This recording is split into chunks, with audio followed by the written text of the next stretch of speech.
Présentation du rapport de la commission mixte Assemblée provinciale et gouvernement provincial du Lualaba sur les contrôles des entreprises privées en ce qui concerne les conditions de vie des travailleurs.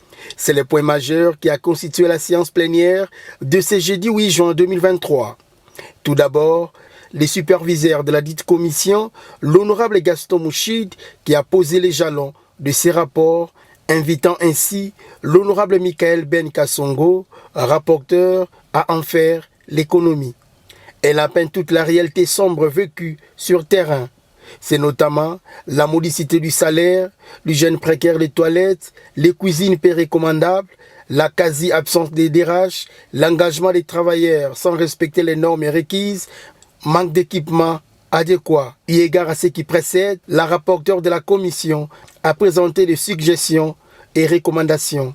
Maintenir la rigueur sur l'obligation d'assurer la publicité des offres d'emploi en passant par les services habilités, en l'occurrence l'Office national de l'emploi ainsi que la division du travail et l'emploi.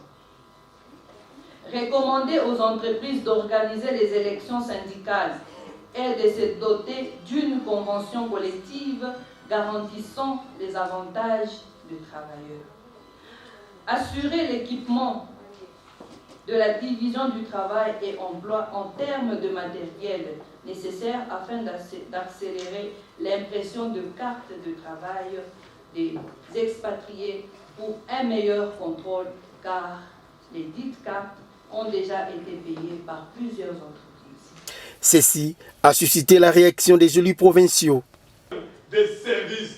Il y a des Congolais aujourd'hui qui vont à 16 heures pour quitter demain matin. Ils ne dorment même pas. Quand vous dormez, on doit vous licencier. Mais on leur paye combien? Voilà des choses que le gouvernement doit fournir pour aider nos compatriotes. Ils travaillent très mal. Pour verser quelque chose qui ne soit pas signifiable. Voilà la question aussi que je pose à la commission.